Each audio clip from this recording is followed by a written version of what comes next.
ഇത്തരം കുട്ടികൾ ഈ പഠന വൈകല്യം കൊണ്ട് മാത്രമല്ല, ഏത് പ്രയാസം കൊണ്ടും പഠനത്തിൽ പ്രയാസം അനുഭവിക്കുന്ന കുട്ടികൾക്ക് നമുക്കൊരു കൈത്താങ്ങായി അവരെ ജീവിതത്തിലെ ഉയരങ്ങളിലേക്ക് വളർത്തിക്കൊണ്ടുവരിക എന്നുള്ളതാണ്, ജീവിതത്തിൽ വിജയിക്കാൻ അവരെ പ്രാപ്തരാക്കുക എന്നുള്ളതാണ് പ്രധാനമായി സാധ്യം പഠനം ലളിതം എന്ന പദ്ധതി ലക്ഷ്യം വെക്കുന്നത്.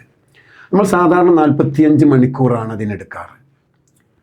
15 മണിക്കൂർ ഇൻഡിവിജ്വലായിട്ടും 30 മണിക്കൂർ ഗ്രൂപ്പായിട്ടുമുള്ള പ്രവർത്തനങ്ങൾ കഴിയുമ്പോഴേക്കും വായിക്കാൻ അറിയാത്ത കുട്ടികൾക്ക് വായിക്കാൻ തുടങ്ങുന്നു, ചിഹ്നങ്ങളിൽ പ്രയാസമുള്ള കുട്ടികൾക്ക് ചിഹ്നങ്ങൾ തിരിച്ചറിയാൻ കഴിയുന്നു, ചിഹ്നങ്ങളോടുള്ള അക്ഷരങ്ങൾ വായിക്കാൻ കഴിയുന്നു, ചിഹ്നങ്ങളുള്ള വാക്കുകൾ വായിക്കാൻ കഴിയുന്നു. പല കുട്ടികൾക്കും കഥയും കവിതയും വായിക്കാനും എഴുതാനും വരെ പറ്റുന്ന രൂപത്തിലേക്ക് കുട്ടികൾ മാറുന്നു. അത് എന്താണ് നമ്മൾ ഉപയോഗിക്കുന്ന മെത്തേഡ്?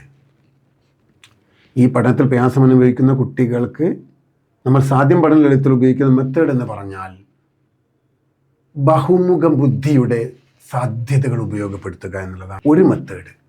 മൾട്ടിപ്പിൾ ഇൻ്റലിജൻസ്, അതിലേതെങ്കിലും ഒരു മേഖലയിൽ ഈ കുട്ടികൾ സ്മാർട്ടായിരിക്കും, കൂടുതൽ കഴിവുള്ളവരുണ്ടാവും. ആ കഴിവ് കണ്ടെത്തി അതിനെ പ്രോത്സാഹിപ്പിച്ചുകൊണ്ട് കുട്ടികളിൽ കോൺഫിഡൻസ് വർദ്ധിക്കുന്നു. ആ കോൺഫിഡൻസ് ലഭിക്കുന്നതോടുകൂടി പിന്നെയുള്ള വർക്കുകൾ എളുപ്പമാകുന്നു. കുട്ടികൾക്ക് പഠിക്കാനുള്ള താല്പര്യം വരുന്നു, സ്വമേധയാ തന്നെ പഠിക്കാൻ താല്പര്യം വരുന്നത് കൊണ്ട് അധ്യാപകർക്കും ഈ റെമഡിയൽ ടീച്ചേഴ്സും ഒക്കെ പഠിപ്പിക്കാൻ എളുപ്പമാക്കി മാറ്റുന്നു.